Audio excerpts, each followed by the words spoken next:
Hello everyone, we have to discuss about modern theory of rent. हमने हमारे last video में theory of rent की modern approach और classical approach दोनों के बारे में बात की है। अब हम मॉडर्न थियोरी के बारे में थोड़ी डिटेल्स में एक्सप्लेन करेंगे कि according to modern theory rent is a surplus which arise due to difference between actual earning and transfer earning. हमने हमारे लास्ट वीडियो में ये बात तो की थी कि मॉडर्न थियोरी के अप्रोच में क्या बोला है कि जो एक्चुअल अर्निंग है और जो ट्रांसफ़र अर्निंग है उन दोनों के बीच जो भी डिफरेंट आएगा उसे क्या बोलते हैं, rent. This concept of rent is applicable to all factor of production. ये जो कॉन्सेप्ट है रेंट का किस पर लागू होगा? सबसे पहले लैंड तो होगा ही, लैंड, लेबर, कैपिटल और एंटरप्रेन्योर। लैंड की बात है तो रेंट, लेबर की बात है तो वेजिस, कैपिटल की बात है तो इंटरेस्ट और एंटरप्रेन्योर की बात है तो profit. Rent is the sense of surplus arise when the supply of factor of production is less than perfect elastic. In short हमें यही याद रखना है कि हमारा जो रेंट है वो एक्चुअल अर्निंग और ट्रांसफ़र अर्निंग के बीच में जो भी डिफरेंट आता है उसे बोलते हैं। तो यहाँ पर ए माइनस टी मतलब कि actual earning minus transfer earning. तो ये क्या हुआ आपका different between actual earning and transfer earning. Rent arise due to scarcity of factor of production in relation to demand. किसके बेसिस पर? तो इसकी क्लासिफिकेशन हुआ है फैक्टर ऑफ प्रोडक्शन। तो सबसे पहले है specific factor which have only one use, transfer earning is zero. ये किसकी बात हो रही है? तो जो हमने यहाँ पर बात की एक्चुअल अर्निंग और transfer earning, which have only one use और transfer earning is zero. Non specific मतलब क्या होगा? Which have mobility and can put to different use. एक डायग्राम देखते हैं, आपको क्लियर हो जाएगा। यहाँ पर मैंने 4 कंडीशन ली है। सबसे पहले A actual earning, T transfer earning और मतलब दोनों का डिफरेंट जिसे बोलेंगे हम रेंट। अब पहली कंडीशन हमारी ये है कि कोई एक पर्सन है, उसकी एक्चुअल अर्निंग यहाँ पर हो रही है 2000, उसकी ट्रांसफ़र अर्निंग यहाँ पर हो रही है 2000। अब ट्रांसफ़र अर्निंग क्या है, एक्चुअल अर्निंग क्या है? मतलब कि कोई एक मान लो टीचर है, टीचर एक स्कूल में गया और उसे बोला कि आपको ये सब्जेक्ट लेना है और आपकी जो सैलरी होगी वो 2000 है। आपको एक सब्जेक्ट ही लेना है और आपकी जो सैलरी होगी वो 2000 होगी। अब उसके अलावा वो टीचर और भी सब्जेक्ट में एक्सपर्ट है, तो वो एक सब्जेक्ट के बजाय मान लो कि एक सब्जेक्ट और लेता है। उसे लेना कितना था? एक ही सब्जेक्ट लेना था और उसकी फ़िक्स सैलरी कितनी थी यहाँ पर? 2000। लेकिन जो टीचर है वो उसमें एबिलिटी है, वो एक्सपर्ट है कि वो कोई और सब्जेक्ट भी ले सकता है। तो यहाँ पर क्या हुआ, उसने एक और सब्जेक्ट ऐड किया कि मैं एक और सब्जेक्ट भी यहाँ पर पढ़ाऊँगा। तो वो जो एक एक्स्ट्रा सब्जेक्ट पढ़ाएगा तो बदले में उसे रिवॉर्ड मिलेगा कि ओके आप एक सब्जेक्ट और पढ़ा रहे हो तो उसके बदले में हम आपको देंगे 2000 और एक्स्ट्रा। उसको लेना क्या था? एक ही सब्जेक्ट पढ़ाना था। सैलरी कितनी थी? 2000। लेकिन उसकी एबिलिटी के अकॉर्डिंग उसने क्या किया, एक और एक्स्ट्रा सब्जेक्ट लिया कि हाँ मैं करवाऊँगा। तो एक्स्ट्रा इनकम जनरेट हुई कितनी? 2000। तो यहाँ पर क्या हुआ, उसकी एक्चुअल इनकम कितनी थी? 2000। लेकिन सैलरी कितनी मिल रही है उसे? 2000 और 2000। तो ट्रांसफ़र 2000 एक्स्ट्रा हुआ तो उसे क्या बोलते हैं हम? Transfer earning. अब रेंट तो मतलब एक्चुअल अर्निंग और ट्रांसफ़र अर्निंग के दोनों में जो डिफरेंट आएगा वो होगा रेंट।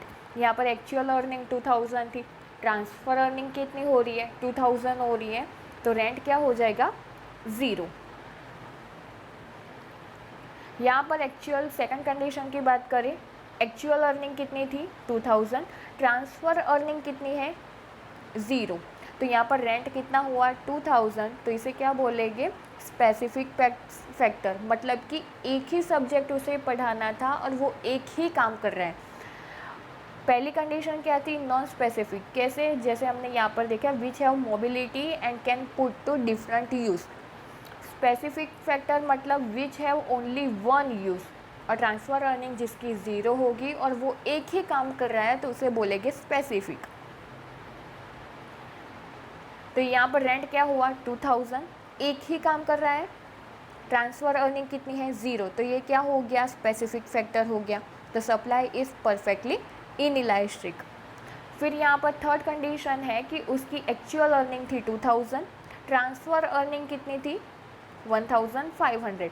उसकी जो सैलरी थी 2000 वो तो मिल ही रही थी, लेकिन वो एक्स्ट्रा वर्क करके भी इनकम जनरेट कर रहा था, कितनी 1500। रेंट कितना हुआ 500, तो ये क्या हो गया, सप्लाई इज़ लेस इलास्टिक।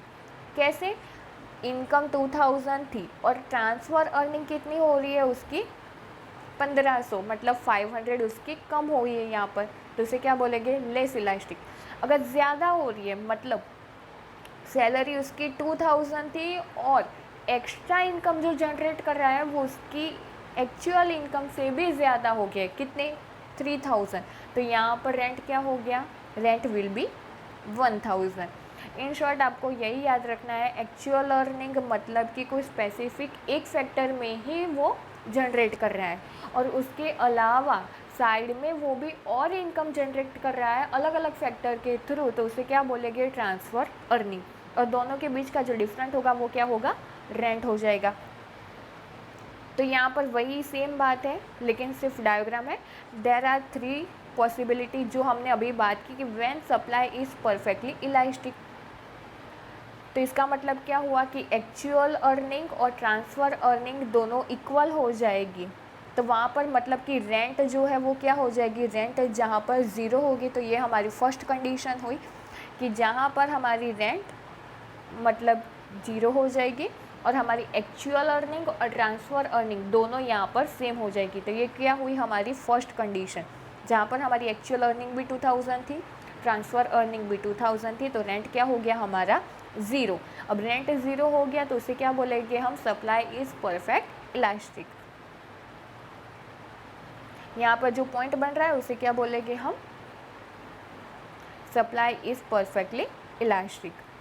वैसे ही सेकंड कंडीशन हमने क्या देखी थी कि हमारी जो एनुअल इनकम होगी वो 2000 है और जो ट्रांसफ़र अर्निंग है वो क्या है 0, तो उसे क्या बोलेंगे, सप्लाई इज़ इनइलास्टिक।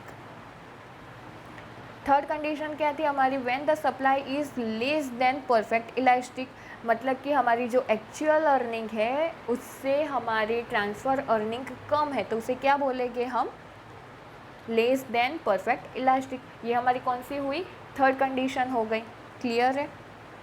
और फोर्थ कंडीशन हमारी क्या थी कि सप्लाई से ज़्यादा हमने प्रोडक्शन किया, मतलब कि हमारी फोर्थ कंडीशन थी कि जब हमारी एक्चुअल अर्निंग से ज़्यादा हमारी ट्रांसफ़र अर्निंग हो, तो वो क्या हो गई हमारी फोर्थ कंडीशन।